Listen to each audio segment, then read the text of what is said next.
Hello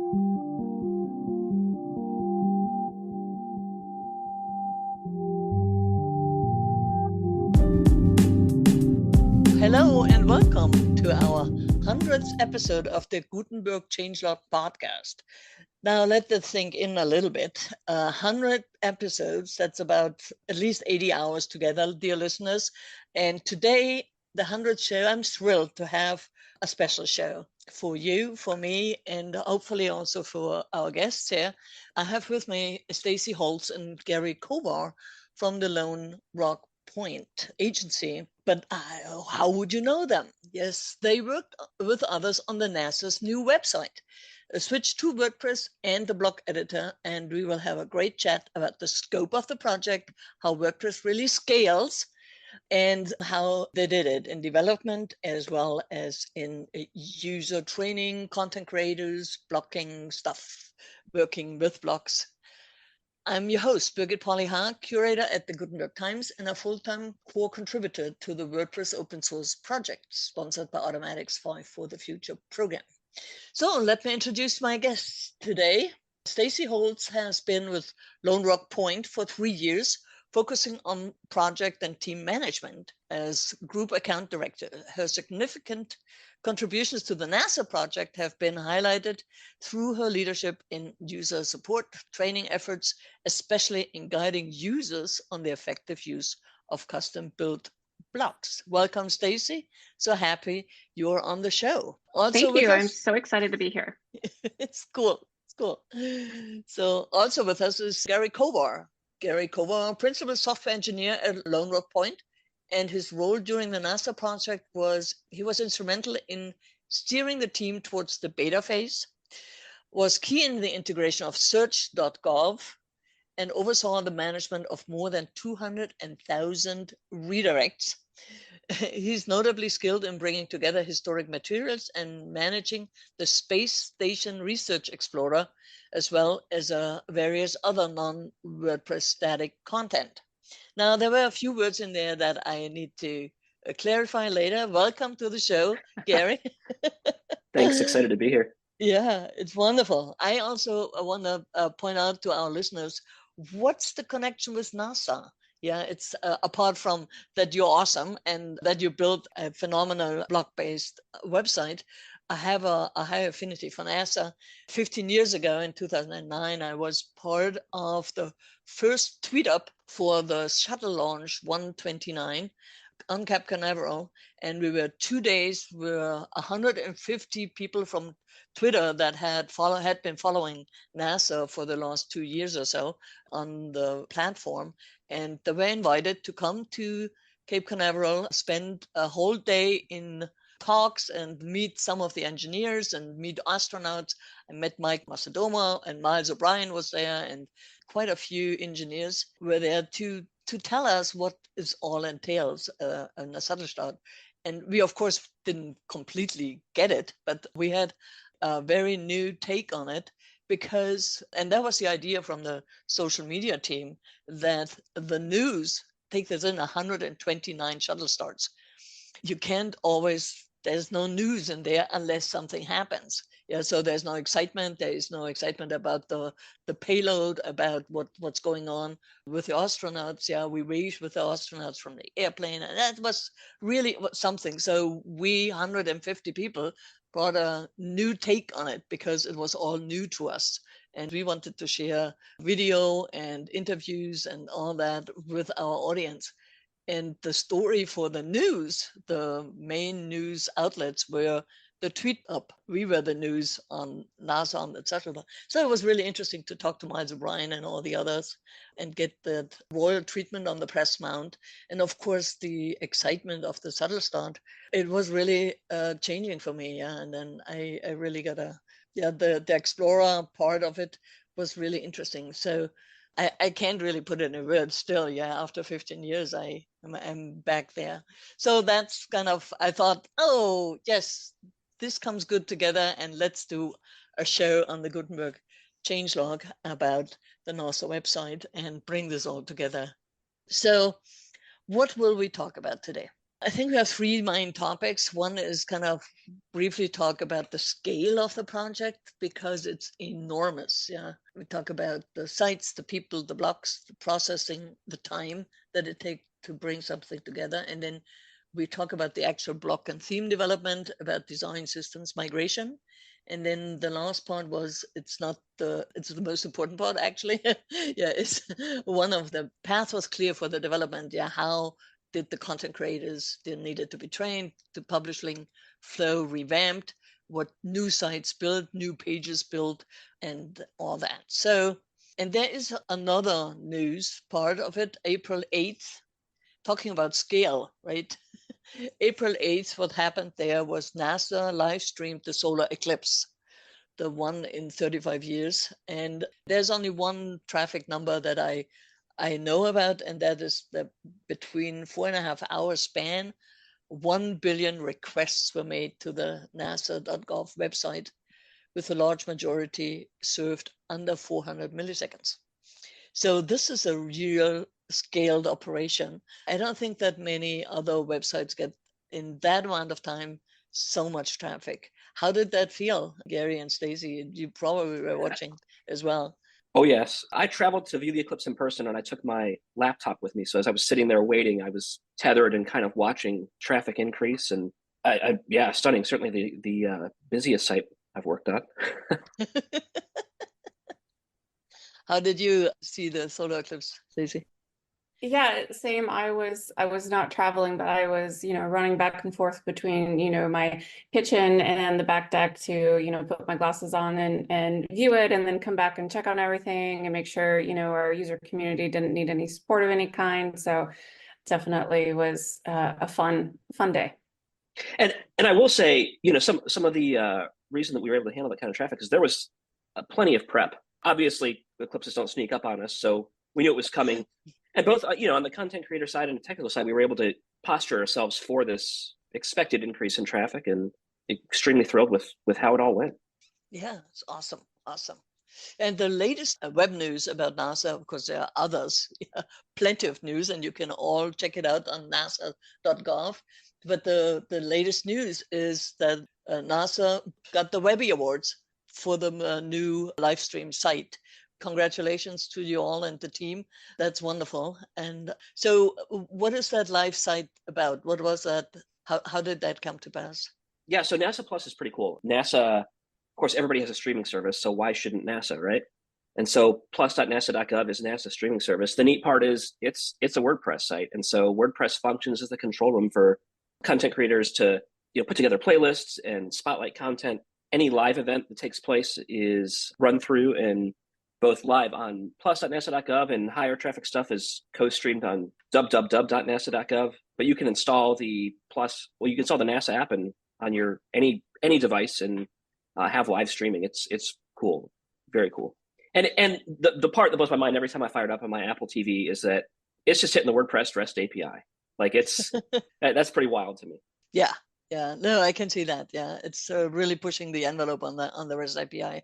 Definitely, yeah. So take us back to now. Not how did this come pass? Yeah, it's kind of NASA, 20-year-old content. I think they started way in 2000 or maybe even earlier with putting stuff on the web. But so what was the project like? Yeah, what was the scale of the project? When you went in there, how did you approach it to even scope it? I was fortunate to join the project, after some decisions had been made. CMS had already been chosen. There was a long conversation around that before deciding on WordPress. And so I joined when development was very much in process. But I think even before that, it's worth pointing out that the first domino that caused all this was the 21st Century Idea Act that talked about modernizing websites. And so NASA, certainly a technical organization, every group, center, club, cafeteria, all had a website because it was important to have this information available. And they get that part innately, and ended up where many agencies, both federally and otherwise, have ended up, in that they have sprawling footprint across the internet. And the IDEA Act, kind of further pushed by a memo 2322 last year, basically said, like, we got to make this better for users. And so, NASA really went after that and found partners that could help them get to this point. So when I joined Lone Rock Point, development was already in process. And, there were lists of things that needed to happen before launch. Like, there's thousands of sites that needed to be consolidated, and we have content across 4 different major versions of the www site, and a lot of minor things that we're also resolving at www at different addresses that all needed to come in to make this thing live. There were some sections that, due to federal law, the URL had to change the same. So there were permalink structures that needed to be considered. And it was this, just massive checklist of items to get through, page after page of how do you account for that? How do you account for that? And on top of it, a really specific goal of giving content creators the tooling they needed to really tell the story and give a compelling introduction or a compelling reason for people to read and see what they have to say. So very tall task and exciting task. Task. Yeah, definitely. So when did it start? It was a process that took, I think, months, if not years, to put together. Yeah. I'm not sure of the official date. When I started the project, it was already in progress, and they were still, making decisions around the CMS. So I joined it, before Gary, but it was already in progress. So I honestly don't know when the official timeline of that was. I'll say the 21st Century Idea Act was written in 2018. So shortly after that, we're 2024 now. Shortly after that, the planning sort of had to happen, and NASA sort of had to start getting it together, because there's, an agency of that size. There's a lot of momentum to account for. Yeah, there are also budget questions. You need to kind of wait till the next budget round comes, and so it's a year past before you get anything on the books. Yeah, definitely get that. Yeah, so you mentioned there were, in your introduction, I read something like, what's the Space Station Research Explorer? Oh yeah, so Space Station Research Explorer is awesome and was a fun, I'll say, problem to solve. There's, as I mentioned, there's some federally required things by laws, PDFs here and there, and some digital cost analysis here. One of those, Space Station Research Explorer, is literally taking from the ISS data from research projects and consolidating and writing reports. And that lived at a URL that conflicted with other permalinks, and also had some really strict requirements around where images existed and specific cell files, because they're packaged up and used in other systems internally at NASA. So there was, in many cases you'd say, well, great, we can just redirect, but not really an option in this case. So there's a whole routing and URL management system within WordPress, separate from WordPress, to deal with the logic of the Space Station Research Explorer. That was sort of my toe in the water on the project, was this thing has to work. And that's, get that working so we can get to launch. The first of many of those in the checklist. There are other things on the website, that are really astonishing and have a huge amount of data behind it. That's, for instance, also the mission. I don't know if it's called Explorer as well, but the mission database, where anybody can look up a prior NASA mission and kind of see who were the astronauts, what was the purpose of the mission, and all that. That also needed to it's in a database, but it needed also revamp for that. So I'm assuming that also part of the project. Yeah. And I'll share that some of this stuff is not, it's old content, but it's continually updated. There's a piece of content from the history office called the Apollo Lunar Surface Journal. And it's to this day, it's still updated as different artifacts are discovered that people, who worked on the project took home and are sharing and finding. We have better technology now to try to understand some of these garbled transmissions.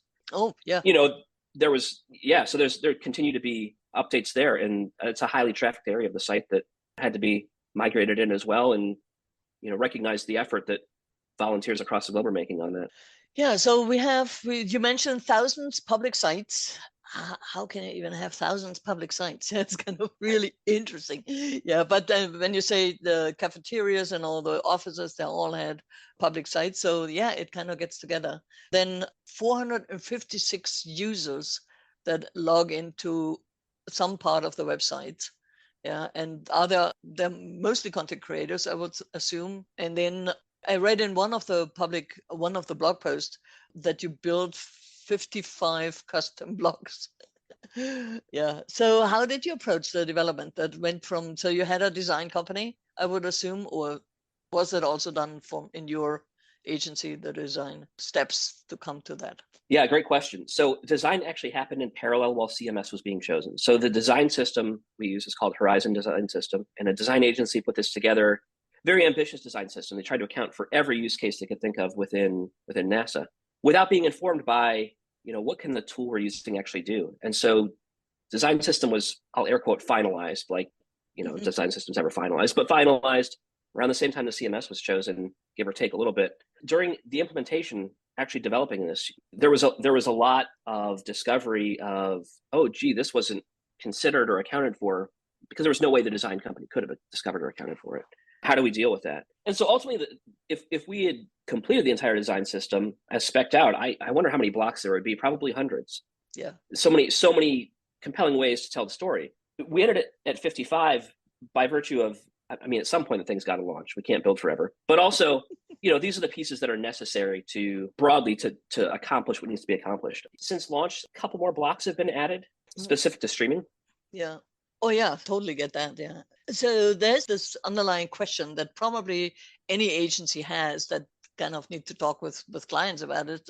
So what's the decision between, okay, using core blocks versus creating custom blocks? I can see that there are not a whole lot of blocks like tabs or accordions in core. So I get that those definitely needed to be created. But what are other blocks that you built?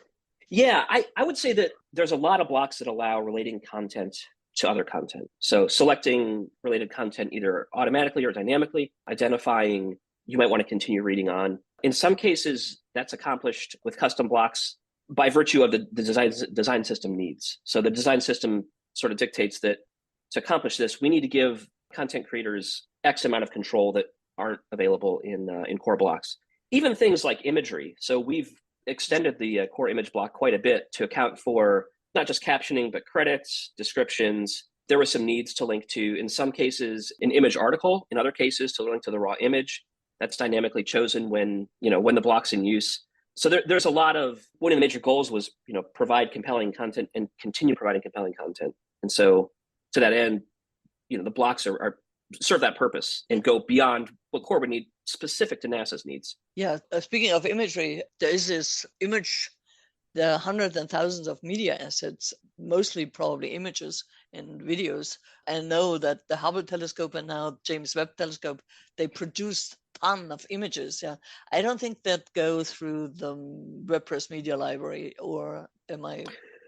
Correct. Yeah. So NASA has an internal CDN that's used. Some of that stuff, it makes sense to bring into the media library and scale for use. Just what's the CDN? Content distribution network. So like an S3 bucket or some other place to store it. That just for the purpose of our listeners, we all have sometimes a little bit of a jargony. Yeah, just want to make sure. Yeah. Sorry, I'm still living in my own head. My own little no.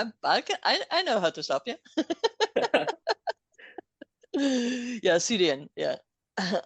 All right. Yeah. So it has its own CDN, and then, but there's still a linking to the article, so that is probably custom development as well. Correct. And that CDN is embedded. So if you're in the media library, you can, external or internal, of course, you can still upload and use as appropriate. And even looking specifically at the media library, there's a lot of PDFs, contracts, and other information that gets updated. And one of the needs our content creators have is they need to be able to replace this thing. I'm not even sure where all it's being linked from, so it's not as simple as saying upload a new thing to the media library and redirect. Yeah, it's complex. Yeah. It's complex. A lot of business logic behind it. Yeah. Yeah, I can imagine. Yeah.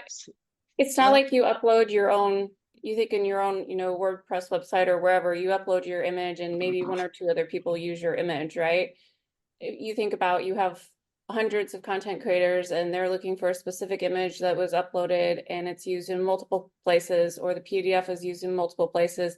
You as the original person who uploaded it have no way of knowing where it was uploaded. So you have to be able to account for that, right? If they need to update something on the PDF, make changes to that it gets changed everywhere.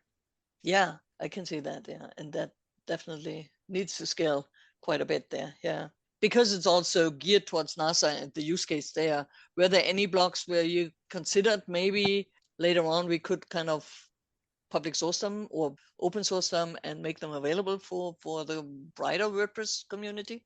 Yeah, there's definitely an ongoing conversation that I think it's everyone's, in the public web experience office, I think it's everyone's intent to get to the point that we can open source. And I will say, not that there's probably anything compelling or earth-shattering there that will, change the world for developers, more so that, this is a way we solve the problem. And it's, I don't know, I like spinning up projects like that. I think it'd be fun. If I wasn't working on it, I'd probably be cloning it. So I don't know when it's available, hopefully soon. Obviously, many hoops to jump through, but something on the horizon. Yeah, wonderful, wonderful. No, I can see in one of the posts, and we link all the posts that I'm kind of mentioning here to the show notes for later for your own perusal, dear listeners. But I read in one of the posts that you had a tabbed block where you can have the tabs on top, and then for a page, and then have different content in the tabs, but then you also could move the tabs around, so you create your own tabs and all that. So that was a pretty neat blog to see and how it works. And yeah, it would be really cool to have that, at least for those who also have these huge publishing needs, or have a need for not only have a linear content creation or knowledge base, but wanted to have some additional ways to highlight things. Yeah, so you mentioned it multiple times, the CMS was chosen. What was the leaving CMS? Drupal. Yeah. Drupal 7. Yes. Yes, Drupal 7. Yeah. There were some migration issues there, I would think. To say the least, yeah. Well, and Drupal, it's a different, somewhat of a different data model, and that site was headless, which of course, is a continuing conversation for us in WordPress land. And I think there were some interesting things to learn from that, in the sense that publishing there was effectively creating JSON files that were being consumed, and so you weren't necessarily hitting a REST API, you were hitting a static file. So from a speed perspective, it was very fast. So the data came out of the database into a JSON file, and then that was consumed by the CMS. Is that what I'm understanding? By the front end, yeah. So you would publish it in Drupal, and then the front end would consume it. Correct. Yeah. Okay. Yeah, and that content was, of course, the most current content, but that site also had to accommodate the previous designs as well that were not migrated to the new design system at that last move. So, and part of that were all these microsites that maybe 10 or 15 pages that have specific use case, but didn't really fit any of the existing design patterns, but also told a pretty interesting story, useful information for the public and whatnot, all fell into that roof. Yeah, from a migration perspective, I'll give a huge shout out to Andrew Norcross, who was my colleague at Lone Rock Point, spearheading migration. The migration system it'd be really cool if we could just bring this stuff in and stick it right into blocks and say, hey, content creator, make sure this matches what you think it is, and let's go. In addition to bringing content in, there was sort of a re-strategizing about navigation. So the information architecture itself changed entirely. So it wasn't that it wasn't even necessarily a one-to-one, because many different people had many different responsibilities across the system. We had content that was duplicative or incomplete or disagreed with each other just by virtue of age and the information hadn't made to the other person was updating, what have you. So the consolidation the migration worked in two phases. First, content came into the staging area, and the staging area was a safe place, a custom post type, where content editors could come in and it would make the first pass at trying to convert to blocks, core blocks, basically, none of our custom blocks. And from there, content creators could apply the custom blocks and really figure out how to retell the story in the current system. And it gave an opportunity to say, where does this actually fall in the new system, and eventually get it to the appropriate post type in the appropriate category, owned by the right people. Now, if you think about that, you go, well, that's cool, except it's possible that something come in and it previously had 3 or 4, URLs is consolidating down to 1. So every piece of content that came in, we have, an old URL for. In some cases, they remain the same. By and large, they change. But then there's also these pages that no longer exist that need to be accommodated for. The URLs still exist in search results and old links and what have you. Yeah. And that all has to kind of burn down to a logical system where we handle redirects. Yeah. And so the content creators must have come in pretty early in the project, because when they converted to blogs, they need already know how to do that. So training, or to minutes the outline and the processes, they needed to work in parallel, I would think. Did that work, Stacy? Or so early on, we had, a sandbox available for the content creators. So as blocks were, released and information was coming out, right? Like you have to keep in mind too, like we were learning this alongside the content creators, right? Like it's not like we could go out and Google these new custom blocks have been built and how does this work? We had to work, closely with the development team to, learn all these little great settings and fun things that had been, provided for us. And so we started small, and that we would bring in, smaller groups of content creators and work with those groups, and then they could help then train their teams, right? And so we didn't have to necessarily bring in, hundreds of people at a time. We tried to start small and, work our way out to have a bigger outreach to help everyone get comfortable learning how everything worked. I think the metaphor we're all familiar with is like building the plane while it's in flight, but we were building the rocket after it left the launch pad. Was sorry, yeah, or as it was leaving the launch pad. That's how Gutenberg is built, right?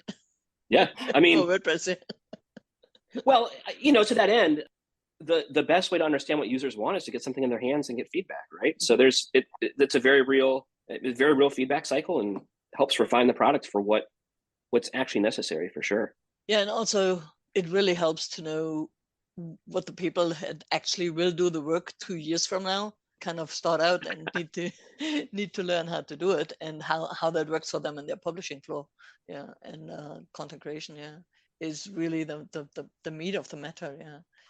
So 70,000 pages, if I divide that by 465 users, is that each user would roughly deal with 150 pages, which probably isn't the case. Some have more and some have less, of course, yeah. But that is a big amount of time to spend with a new system when you get some pressure on it, and sooner or later it needs to get live. And then that's not all of it. Then you have other, as you mentioned, the image resources and the PDFs. And then there were also, did I read this right? 845 podcasts or episodes? I'm pretty certain that's episodes. Episodes, okay. Yeah. Yeah. Yeah, there's only a few that are regular that continue to be published. Yeah. Okay. Good. Yeah. So, and you also need to integration with other systems. I'm thinking that NASA has huge technical systems that also need to integrate with a CMS or with a website. As you mentioned, this what was it? The Space Station Explorer and the Space Station Research Explorer. Yeah. And that's technically the back end of that is using MS SQL database, and so there's this wrapper in there in WordPress that's making an external call to a Microsoft database, which is kind of cool. Yeah, there's, as part of that process, you can't just log in to WP admin within NASA. There's a card-based system, so the SAML integration is required. The big one, SAML, I don't know. Don't ask me what it stands for. Okay. I don't know. It's a single sign-on kind of security thing. Yeah. Okay.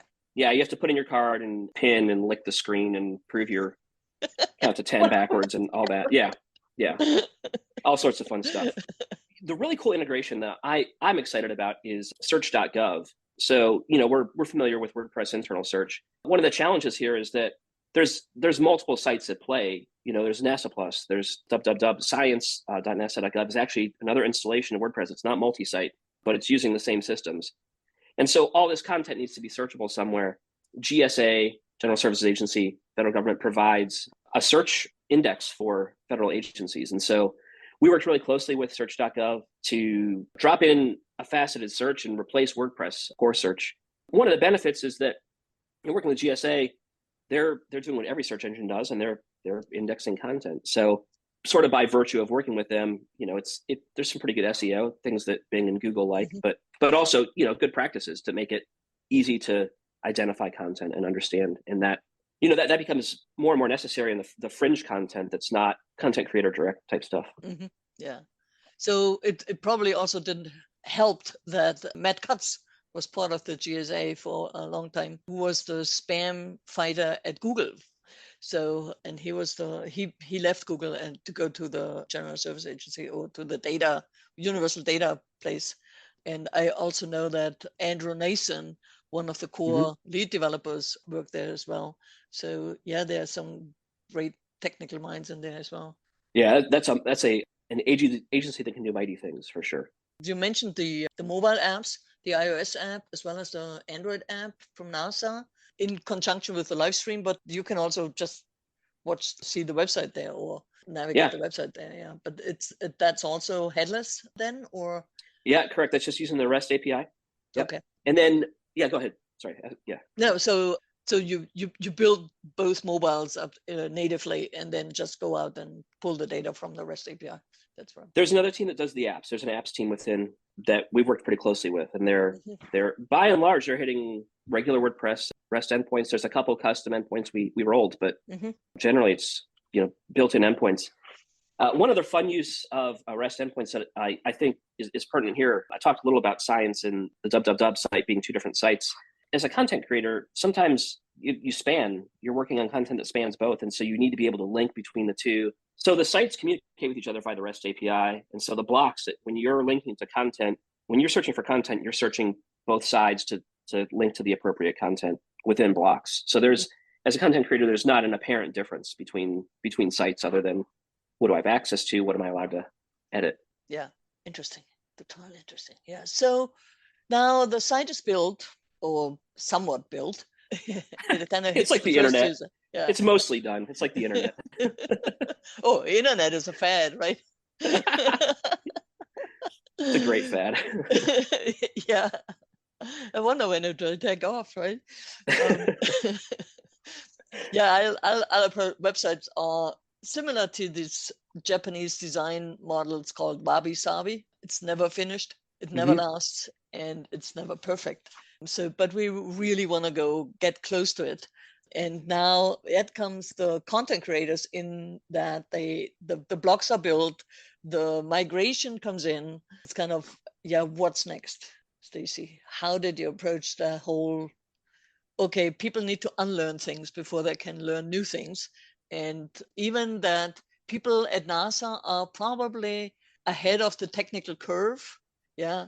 But they're all humans. They hate change. So how did that go? So they want to get their work done. They want to get the work back to the same time, yeah, or faster than before. And now they are all crashing to a halt because they have to learn this new thing. Yeah, so that's a really interesting, concept to think about, right? I think we all kind of came in thinking, oh, it's WordPress, we've totally got this, and go into these, training sessions and office hours, and realizing that, all of our content creators have, mostly been using Drupal and are very familiar with that system. And so we were missing a key part there because some of us didn't understand how they had been using it before. And so we had to take a step back and help bridge that gap between this is, we understand this is how you're doing it before, but now this is how we do it going forward. And, things that maybe we might take for granted. I think one of the things I noticed was,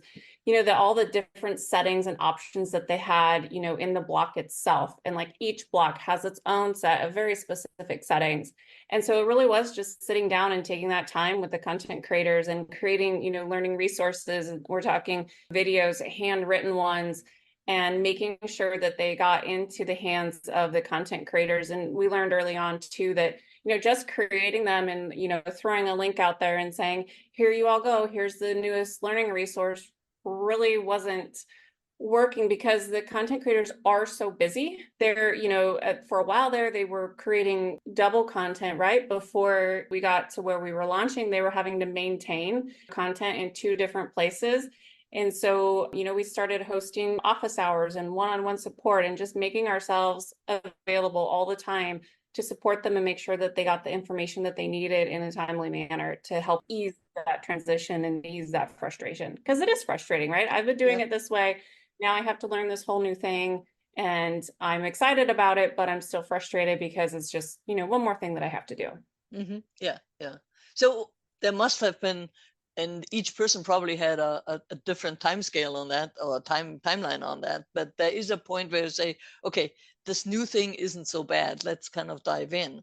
But the resistance kind of is because I have to get this thing done. But the new thing, it takes me so much longer because I don't know yet well enough. When was that? What was that click that made people kind of think, oh, this is better? Yeah, this makes me more creative?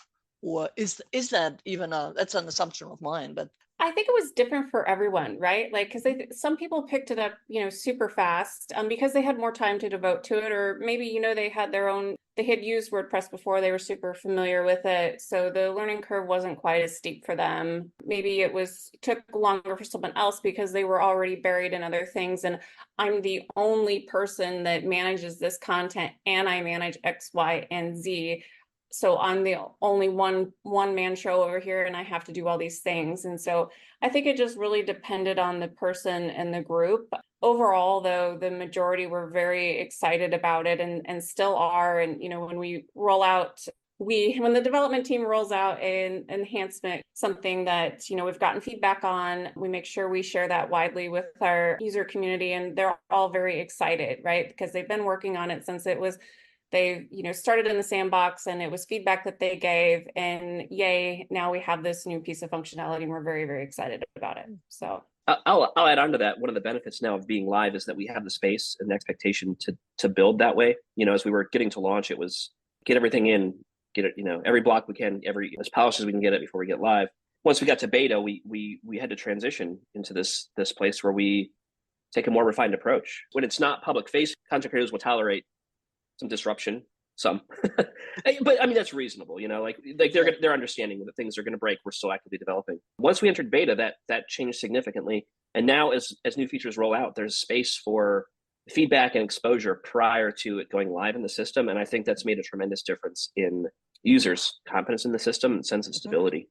Yeah, I definitely can see that. Yes. Yeah. So, Stacey, you mentioned that you had a lot of tools at hand to communicate changes, but it wasn't only so office hours was a monthly or daily thing, yeah, where 450 people. Yeah, it's definitely in a new system. They probably want you right by them. Yeah, each one of them wants to sit next to me and show me this thing. Yeah, so we set it up as like it was an open invite, right? Like, and everyone was included, and we held it once a week. Actually, we still have it. And us as the, web support community, all of us who are supporting, we would just go and we would be there, whether someone showed up or whether someone didn't show up. I think the first one that we held, we hit the panic button when the ticker was going up to we had over 200 people in office hours, and we were sending out oh my gosh, we're going to need a little bit more support in here just to help manage if someone had a really complex conversation, that someone could then take them to a breakout room type of situation, right, and sit down with them and help them work the problem. But we didn't abandon the other 199 people that were in the room. And we refined the process, right? We got to the point where we were putting up agendas and things like that. And this week we're going to be demoing this was just released, and come with questions. And so it was definitely, we've refined as we've gone through it, and it's gotten better as far as keeping it streamlined and being there to support our users. And then we also would, set up, one-on-one support, right? We made ourselves available. We still do that, right? Send us an email, send us a Teams chat if you need something. We're here to sit down with you and work on this. Wonderful. Yeah. It mentions also, you also had a weekly blog newsletters that went out. Yeah. I think that we do. Yeah, we do a weekly blog and a newsletter. So, and we have a, subscriber list that, the newsletter just goes out to. It is an email blast. And then we have an internal site that the weekly blog goes up on. And then, in all of these channels that we're communicating with our users with, we post all of these links, right? We cross post them everywhere. So that way people have visibility, so that they had the information in hand. And so they didn't feel like we have to ask. We weren't given the information, we have to ask, and then it's given to us. As soon as we have it, we share it, and then it's always living there, so they can go back and look, right? Oh, you're right, this was released, or this was changed, or something like that. So that has been a really valuable resource to support the users as well. Yeah, and I can imagine that at the beginning you didn't have any FAQs, but those definitely started coming in quite a bit. Just spreadsheet, just on and on and on and on. It was crazy. Yeah. Yeah. Do you also have a central point where you collect them so people can look them up? I always have been a little bit worried about FAQs that they don't have. Yeah, you can't sort them.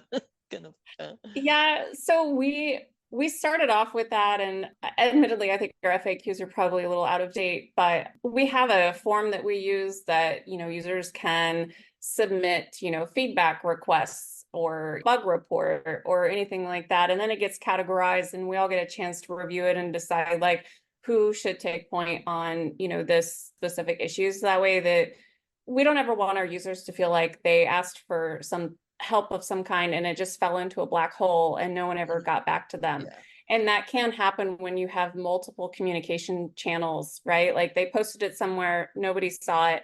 So having this, please put your requests here in this form is really useful, because then it does get dropped into a spreadsheet and we can track it and we can see, what happened to it, because we don't want to lose track of that. Yeah. Wonderful. Yeah. So when you say that they're still really excited about it, so what are the things that they are really excited about? Yeah, with the new block system and how they built their sites or how they built their articles and all that. What makes the life easier in terms of the new site versus the old site? I don't know that I'm qualified, to make that comparison, like new versus old. I think that we can see, though, just looking at the new site and how the content creators are sharing content with the spectacular images and all of the well-written articles and content, that I think it kind of speaks for itself, right? It's its own showcase. And I love watching them. Everything that is created is so visually appealing and really enjoy looking at it. And it's a lot of fun for me. Yeah. Well, the website is really spectacular. Yeah. So with all the hero images and all it flows very nicely in finding your content there. So when other people would follow, maybe not that big of a project because that's pretty rare, but having similar publications that kind of need to migrate over, were there any surprises and that's for both of you, any surprises where you said, that would have been nice? I didn't think of that. Yeah, I mean, because the main site is launched, but the consolidation efforts continue. And as much as each site is unique, right? We can identify some patterns and some concepts that each of these different sites have, and group them conceptually and say, how do we deal with a site that's like this, and start assigning them that level, so that everything is not custom. We can build some broad tooling that deals with that. I say that realizing that in this sprint, that's what I'm working on. We have some existing old static content that no one's going to continue to own, but it's important that it remain online. And how do we get it out of an S3 bucket somewhere and effectively into WordPress is a question. How about you, Stacey? Do you have any surprises that you kind of thought, oh, yeah, that is really something? I don't know. I'm sure that I do, Birgit. I'm gonna have to pass on that one, though, because I'm sitting here thinking about it, but I'm sure that I do, and I'll think of it later. But at the moment, on the top of my head, I can't. Well, you can always ping me on the Slack that I got my surprise. Figured it out. I do want to throw out a developer tip, though. Yeah. I had this revelation. Working on the site as a developer, you're obviously working with local development content. It's probably weird and like an image of a cat or something, and it's placeholder stuff. I feel like a lot of developers do that. I know where this is going. And when we entered beta, after all this mayhem, I sat down on the couch at the end of that day and I pulled it up on my phone and actually looked at some of the content that the content creators put in place. And I got to have the experience of like a new site user, of like being inspired and really in awe of what they put together. It was so cool. And I scrolled on my phone while Netflix was on in the background for hours that night. That was what I was doing on my phone, was looking at this beta site that ostensibly I'd been aware of, but I'd been so focused on my portion of it. So I'm really thrilled to have the opportunity to work with people that can put this compelling content out there and assemble it in such beautiful and meaningful ways. Yeah. It's very cool. Agreed. So now you say they are ongoing, you're doing additional and ongoing migrations, but you also are you also working on new development, new blocks? Or I know that the agency is also working on some block theme for government agencies. So what's next for you and for the NASA site? Yeah, next is, I think you asked if there were more blocks coming. And I think the answer is, it depends. There's That's still a normal developer answer. So. Yeah, well, some of it depends on where some of the current blocks evolve to. So The bug fixes and enhancements that we continue to work through in our sprints are in some ways fundamentally changing how some of these blocks work, and we may solve other issues without needing to create new blocks. Because there is a fire hose problem. If you have so many custom and you can't find that one, you sort of have to limit a little bit.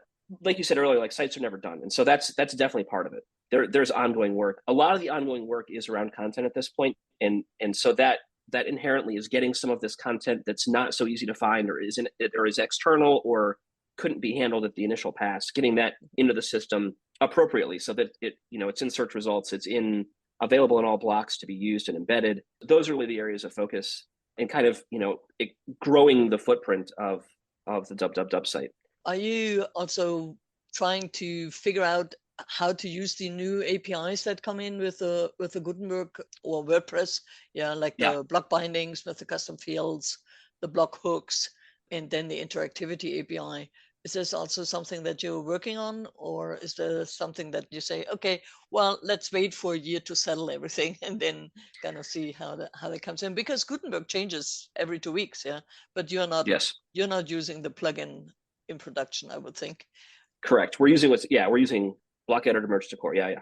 The answer is it's a little complex, right? So if there's a use case for those pieces, yes, we'll definitely make use of it.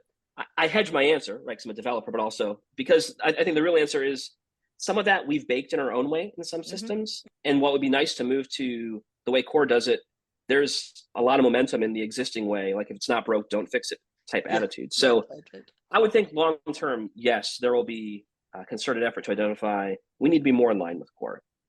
That's definitely the goal. Like WordPress is very powerful, and one of the benefits of WordPress is that there's a huge community behind it. So from NASA's perspective, using WordPress means that I can bring in other or different disciplines to work on this stuff. And the closer we adhere to the way core does things, even if we were doing it prior to something being merged to core, course correcting to that is the right way to do it. And I think that there is effort to do that. At this size, it doesn't happen quickly.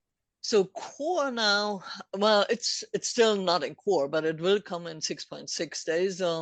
Patterns have been in core for a long time, and I'm assuming some of the design systems are translated into patterns for the NASA website. But now with WordPress, you can also create your own, as content creator, create your own patterns and then make them sync over certain sites. Kind of, is there functionality that you will roll out, or that you kind of guardrail a little bit, so not to disrupt the system?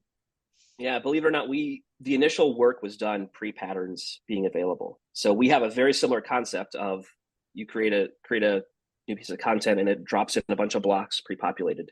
But it's effectively the same thing, but our implementation. So long term, that'd be wonderful to be able to share stuff like that. I'll say like the easy way to do it, people literally, now not between sites, but within the same site, people will copy and paste content and say, that's a great layout. I'll copy and paste that entirely and then replace it with my stuff or adjust accordingly. And it's cool that works so well, honestly.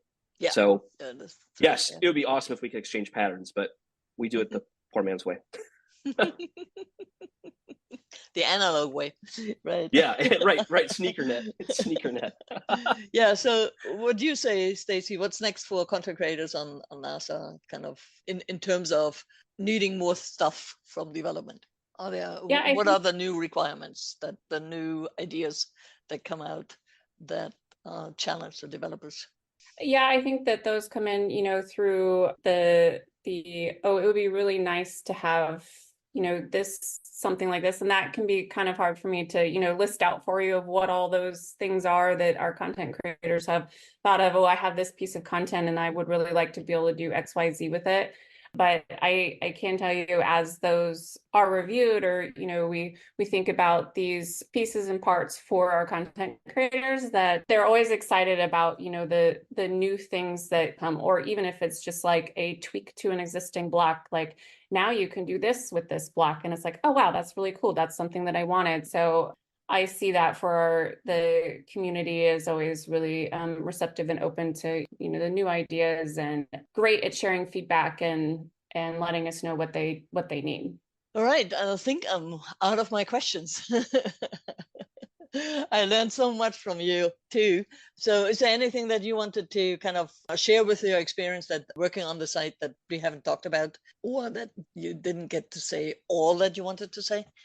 I think the last thing I'll throw out there is, one of the things we've heard is like WordPress isn't scale or WordPress isn't enterprise ready or blah, blah, blah. And that's, I mean, obviously balderdash, but, to see it succeed at this scale has been a ton of fun. My background is agency, and previous agencies, I was slow to get in the water on block editor, and what it accomplishes for content creators is significant. We're very much headed in the right direction. Excellent. Yeah. Stacey, any? I don't have anything else to add. All right. Okay. Well, this was fabulous. Thank you so much for coming on the show and letting me ask you all the questions about this phenomenal project that you had on nasa.gov and all the other sites. Yeah, the live stream and all that. Dear listeners, I will have all the information that I had and in the show notes for this 100th episode. And I'm really happy that Stacey, you and Gary were celebrating with me the 100th episode of the Gutenberg Changelog. It was fantastic. Thank you so much. And as always, dear listeners, the show notes will be published on gutenbergtimes.com/podcast. And if you have questions or suggestions or news you want us to cover, send them to changelog@gutenbergtimes.com. That's changelog@gutenbergtimes.com. And I wish you all a great weekend.